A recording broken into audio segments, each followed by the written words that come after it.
ನೀವೆಲ್ಲ ಸೈಕಲ್ ಮೋಟ್ರಲ್ಲಿ ಹೋಗುವಾಗ red signal ಇದ್ದರೂ ಮುಂದೆ ಹೋಗ್ಬಿಡ್ತೀರಾ ಅಲ್ವಾ? ಇಲ್ವಾ? ಹೋಗಲ್ವಾ? ಹಾಂ ಹೋಗಿ ಅಂದಾಗ ನೀವು ಹೋಗ್ಬಿಡ್ತೀರಾ.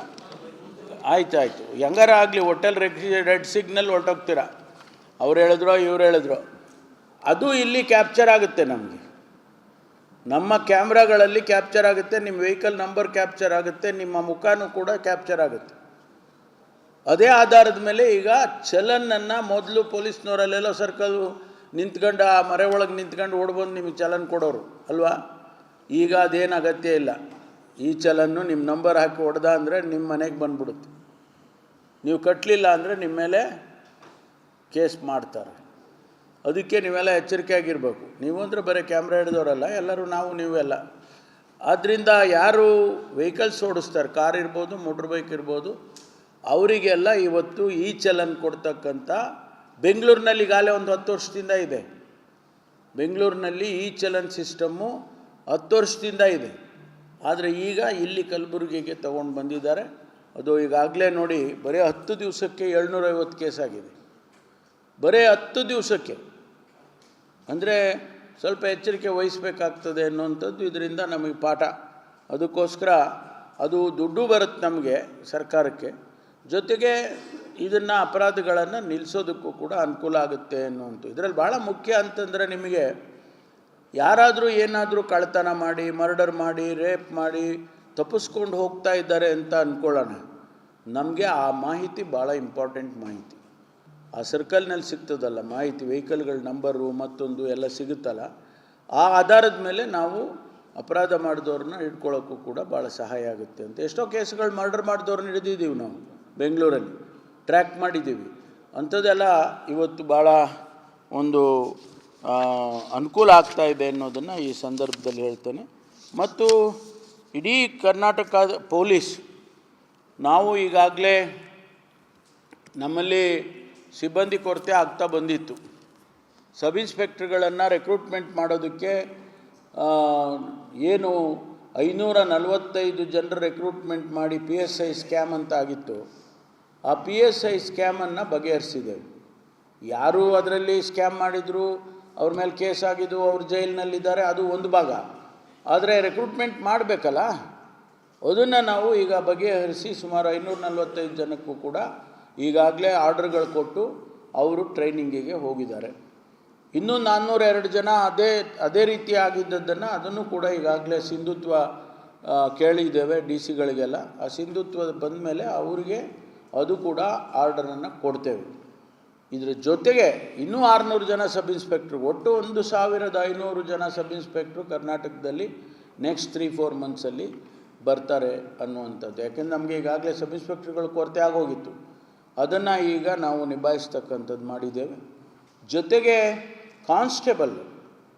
ಕಾನ್ಸ್ಟೇಬಲರಿನಲ್ಲಿ ಕೂಡ 15-16 ಸಾವಿರ ಹುದ್ದೆ ಖಾಲಿ ಇತ್ತು. ಹಿಂದಿನ ಸರ್ಕಾರದವರು ಏನು ಮಾಡಿರಲಿಲ್ಲ, ರೆಕ್ರೂಟ್ಮೆಂಟೇ ಮಾಡಿರಲಿಲ್ಲ. ಈಗ ಪ್ರಾರಂಭ ಮಾಡಿದ್ದೀವಿ. ಈಗಾಗಲೇ 5-6 ಸಾವಿರ ಜನ ರೆಕ್ರೂಟ್ಮೆಂಟ್ ಆಗಿಬಿಟ್ಟಿದೆ. ಅವರಿಗೆ ನಾವು ಅವರವ್ರಿಗೆ ಬಿಟ್ಟಿದ್ದೀವಿ. ಯಾವ ಜಿಲ್ಲೆಯಲ್ಲಿ ಎಷ್ಟು ಖಾಲಿ ಇದೆ ಆ SP ಗಳಿಗೆ ಬಿಟ್ಟಿದ್ದೀವಿ. ಅವರು ಕಾಲ್ಫರ್ ಮಾಡಿ ಅವರಿಗೆ ಒಂದಿಷ್ಟು ಡೈರೆಕ್ಷನ್ಸ್ ಇದೆ. ಅವರು ಎಕ್ಸಾಮಿನೇಷನ್ ಕಂಡಕ್ಟ್ ಮಾಡಿ, ಫಿಸಿಕಲ್ ಟೆಸ್ಟ್ ಕಂಡಕ್ಟ್ ಮಾಡಿ ಅವರೇ ಆದೇಶವನ್ನು ಕೊಡ್ತಾರೆ. ಡಿಸೆಂಟ್ರಲೈಸೇಷನ್ ಮಾಡ್ತಕ್ಕಂಥ ಕೆಲಸವನ್ನು ಮಾಡಿದೆವು. ಆದ್ದರಿಂದ ಪೊಲೀಸ್ ಇಲಾಖೆ ಇನ್ ಜನರಲ್ ಕರ್ನಾಟಕದಲ್ಲಿ ಸಮರ್ಥವಾಗಿ ಕೆಲಸ ಮಾಡ್ತಾ ಇದೆ. ನನಗೆ ಆಶ್ಚರ್ಯ ಏನು ಅಂತಂದರೆ, ವಿರೋಧ ಪಕ್ಷದವರು ಲಾ ಆ್ಯಂಡ್ ಆರ್ಡರು ಎಲ್ಲ ಕೆಟ್ಟೋಗ್ಬಿಟ್ಟಿದೆ, ಕಾನೂನು ಸುವ್ಯವಸ್ಥೆ ಕೆಟ್ಟು ಹೋಗಿದೆ ಅಂತ ಹೇಳ್ತಾರೆ. ಏನು ಕಾನೂನು ವ್ಯವಸ್ಥೆ ಕೆಟ್ಟಿದೆ ಸ್ವಲ್ಪ ಹೇಳಿದರೆ ಸರಿ ಮಾಡ್ಕೋಬೋದಲ್ಲ ನಾವು. ಎಲ್ಲೋ ಒಂದು ಮರ್ಡರ್ ಆಗುತ್ತೆ, ಯಾರು ಮರ್ಡರ್ ಆಗೋದನ್ನು ನಾವು ನಿರೀಕ್ಷೆ ಮಾಡಿರೋದಿಲ್ಲ. ಎಲ್ಲೋ ಒಂದು ಕಳ್ತನ ಆಗುತ್ತೆ, ನಿರೀಕ್ಷೆ ಮಾಡಿರೋದಿಲ್ಲ. ಅದು ಕಾನೂನು ಸುವ್ಯವಸ್ಥೆ ಕೆಟ್ಟೋಗಿದೆ ಅಂತೇಳಿ ಜನರಲ್ ಸ್ಟೇಟ್ಮೆಂಟ್ ಹೊಡೆಯೋದಾದರೆ, ಹಿಂದೆ ಅವರುಗಳ ಸರ್ಕಾರ ಇದ್ದಾಗ ನಮ್ಮ ಹತ್ರ ಸ್ಟ್ಯಾಟಿಸ್ಟಿಕ್ಸ್ ಇದ್ದಾವೆ. ನಾನು ಅದನ್ನು ಈಗೇನು ಹೇಳೋಕ್ಕೆ ಹೋಗಲ್ಲ. ಅವ್ರವ್ರ ಕಾಲದಲ್ಲಿ ಮರ್ಡರ್ ಎಷ್ಟಾಗಿತ್ತು, ರೇಪ್ ಎಷ್ಟಾಗಿತ್ತು, ಅದೆಲ್ಲ ನಾನು ಹೇಳ್ತೀನಿ, ಆ ಸಂದರ್ಭ ಬಂದಾಗ ಹೇಳೋಣ. ಆದರೆ ಒಂದಂತೂ ನಿಜ, ಯಾವುದೇ ಕಾನೂನು ಸುವ್ಯವಸ್ಥೆ, ಕಾನೂನಿನ ವ್ಯವಸ್ಥೆ ಸರಿಯಾಗಿದೆ ಕರ್ನಾಟಕದಲ್ಲಿ. ಯಾವುದೇ ರೀತಿಯಲ್ಲಿ ಅಹಿತಕರವಾದಂಥ ಕೋಮು ಗಲಭೆ ಇರ್ಬೋದು ಅಥವಾ ಬೇರೆ ಗಲಭೆಗಳಿರ್ಬೋದು, ಅಂಥದ್ದನ್ನು ಆಗೋಕ್ಕೆ ನಾವು ಬಿಟ್ಟಿಲ್ಲ. ಕಾನೂನನ್ನು ರಕ್ಷಣೆ ಮಾಡ್ಕೊಂಡು ಬಂದಿದ್ದೇವೆ. ನಾವು ಬಿಡೋದು ಇಲ್ಲ. ಒಂದು ವೇಳೆ ಯಾರಾದರೂ ಅದಕ್ಕೆ ಪ್ರಯತ್ನ ಮಾಡಿದ್ರೆ ಅವ್ರ ಮೇಲೆ ಏನು ಕಠಿಣವಾದಂಥ ಕ್ರಮ ತಗೋಬೇಕೋ ಅದನ್ನು ತೊಗೊತೀವಿ ಅನ್ನುವಂಥದ್ದನ್ನು ಕೂಡ ಹೇಳಕ್ಕೆ ಬಯಸ್ತೇನೆ. ಆದ್ದರಿಂದ ಕಾನೂನು ವ್ಯವಸ್ಥೆ ಕರ್ನಾಟಕದಲ್ಲಿ ಸರಿಯಾಗಿದೆ. ಏನು ಕಳ್ಳತನ ಆಗುತ್ತೆ, ಏನು ದರೋಡೆ ಆಗುತ್ತೆ, ATM ಆಗುತ್ತೆ, ATMನಲ್ಲಿ ಕದ್ಕೊಂಡು ಹೋಗ್ತಾರೆ, ಬ್ಯಾಂಕಲ್ಲಿ ಕದ್ಕೊಂಡು ಹೋಗ್ತಾರೆ, ಅಥವಾ ಇದೆಲ್ಲನೂ ಕೂಡ ನಾವು ಈ ಅಪರಾಧಗಳನ್ನು ಹತ್ತಿಕ್ಕುವಂಥ ಕೆಲಸವನ್ನು ನಿರಂತರವಾಗಿ ಮಾಡ್ತಾ ಇದ್ದೇವೆ ಅನ್ನೋದನ್ನು ಈ ಸಂದರ್ಭದಲ್ಲಿ ಹೇಳ್ತೇನೆ.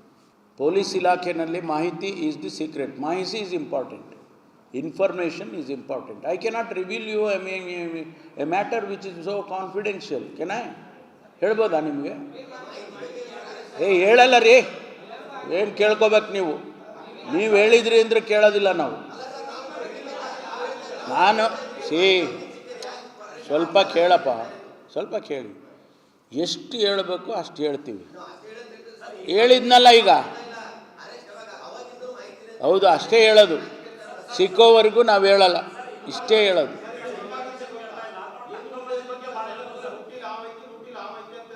ಇಲ್ಲ, ದಯವಿಟ್ಟು ಸ್ವಲ್ಪ ದಯವಿಟ್ಟು ಅರ್ಥ ಮಾಡ್ಕೊಳ್ಳಿ. ಮಾಹಿತಿ ನೋಡ್ರಿ, ಸ್ವಲ್ಪ ದಯವಿಟ್ಟು ಅರ್ಥ ಮಾಡ್ಕೊಳ್ಳಿ ಮಾಧ್ಯಮ ಸ್ನೇಹಿತರು. ಕೆಲವು ಮಾಹಿತಿಗಳನ್ನು ನಾವು ಹೇಳೋದಕ್ಕಾಗೋದಿಲ್ಲ. ಅವ್ರು ಸಿಕ್ಕೋವರೆಗೂ ಹೇಳೋಕ್ಕಾಗೋದಿಲ್ಲ. ಸಿಕ್ಕಿದ ಮೇಲೆಲ್ಲ ಹೇಳ್ತೀವಿ ನಿಮಗೆ. ಯಾಕೆಂದರೆ ಈಗ ನಾನೇನೋ ಹೇಳ್ತೀನಪ್ಪ, ಇಂಥ ಊರಲ್ಲಿದ್ದಾನೆ, ಇಂಥ ಇದರಲ್ಲಿದ್ದಾನೆ ಅಂತ ಅವನಿಗೂ ಗೊತ್ತಾಗುತ್ತೆ. ಮೀಡಿಯಾದಲ್ಲಿ ಬಂದಾಗ ಅವನಿಗೂ ಗೊತ್ತಾಗುತ್ತೆ. ಅವ್ನು ಸಿಗ್ತಾನೆ, ಅವ್ನು ತಪ್ಪಿಸ್ಕೊಂಡು ಹೊರಟೋಗ್ತಾನೆ. ಆಯಿತಾ?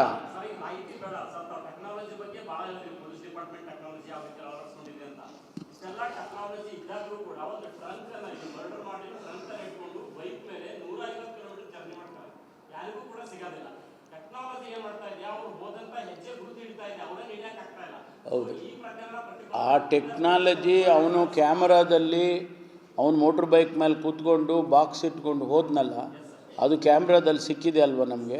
ಅದರಿಂದನೇ ಈಗ ನಾವು ಅವನ್ನ ಟ್ರಯಲ್ ಮಾಡಿದ್ದೀವಿ. ಒಂದು ವೇಳೆ ಒಂದು ಸೆಕೆಂಡ್ ತಳೀರಿ.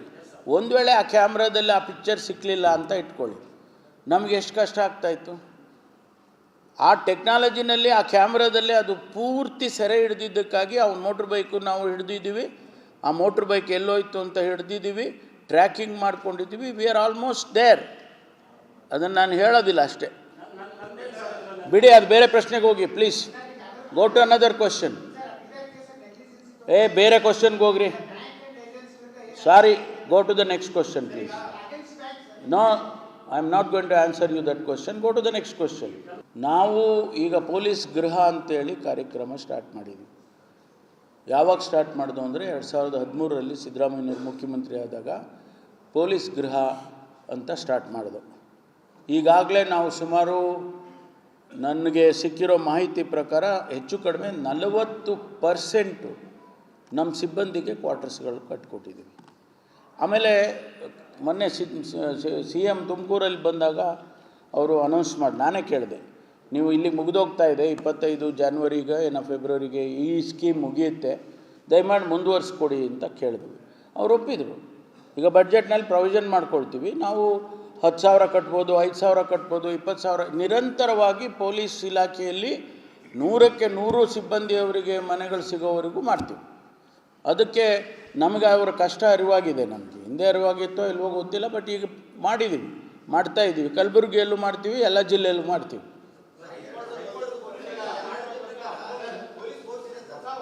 ಒಂದು ನಿಮಿಷ. ಈಗ ನಮ್ಮ ಶಾಸಕರು, ನಮ್ಮ ಪಾಟೀಲ್ ಸಾಹೇಬರು ಅವರ ಕ್ಷೇತ್ರದಲ್ಲಿ 25 ಸ್ಕ್ವೇರ್ ಕಿಲೋಮೀಟರ್ನಲ್ಲಿ ಎಲ್ಲೂ ಪೊಲೀಸ್ ಸ್ಟೇಷನ್ ಇಲ್ಲ ಅಂತ ಹೇಳಿದರು. ಈಗ ತಾನೇ ಅವರು ಕೊಟ್ಟರು ನನಗೆ.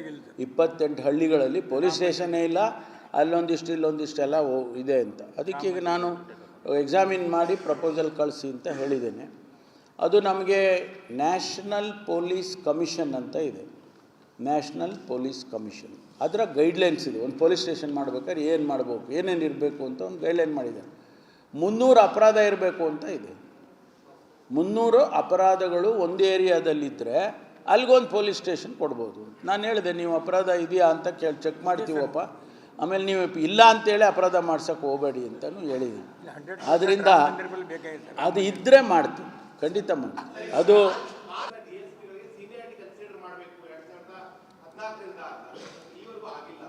ಕಾನೂನು ಪ್ರಕಾರ ಏನು ಮಾಡಬೇಕು ಅಂತಿದೆ ಅದನ್ನು ಖಂಡಿತವಾಗಿ ಯಾವುದೇ ನೆಗ್ಲಿಜೆನ್ಸ್ ಇಲ್ಲದೆ ಮಾಡ್ತೀವಿ. ಅದರಲ್ಲಿ ಎರಡನೇ ಮಾತಿಲ್ಲ. ಈಗ ಉದಾಹರಣೆಗೆ 545 ಸಬ್ ಇನ್ಸ್ಪೆಕ್ಟ್ರ್ ಹೇಳಿದ್ನಲ್ಲ, ಈ 371J ಪ್ರಕಾರ ಕೊಡಬೇಕು ಅನ್ನೋ ಪ್ರಕಾರ ಈಗ ಸುಮಾರು 150 ಜನ ಸಬ್ ಇನ್ಸ್ಪೆಕ್ಟ್ರ್ ಆಗ್ತಾರೆ ಇಲ್ಲಿ. ಒಂದು ವೇಳೆ ಇಲ್ಲದೇ ಇದ್ದರೆ 371J ಇಲ್ಲದೇ ಇದ್ದಿದ್ದರೆ ಒಂದು 20 ಜನಕ್ಕೂ ಸಿಗ್ತಿರಲಿಲ್ಲ. ಅವ್ರು ಮೆರಿಟ್ನಲ್ಲಿ ಬರಬೇಕಾಗೋದು. ಮೆರಿಟ್ನಲ್ಲಿ ಬಹುಶಃ ಆ ಕಡೆ ಜನ ಬೆಂಗಳೂರಿನವ್ರು ಅವರೇ ಏನಾರು ಮಾಡಿಬಿಡೋರು. ಆದರೆ ಈಗ ಅವರಿಗೆ 150 ಜನಕ್ಕೂ ಹೆಚ್ಚು 371Jನಲ್ಲಿ ರಿಸರ್ವೇಷನ್ ಇದೆ. ಆ ರಿಸರ್ವೇಷನ್ನಿಗೆ ಅನುಗುಣವಾಗಿ ಅವ್ರಿಗೆ ಸಿಕ್ಕತ್ತೆ. ನೀವು ಹೇಳ್ದಂಗೆ ಆ ಪ್ರಮೋಷನ್ಸ್ ಬಂದಾಗಲೂ ಕೂಡ ಅದನ್ನು ಅಪ್ಲೈ ಮಾಡ್ತೀವಿ.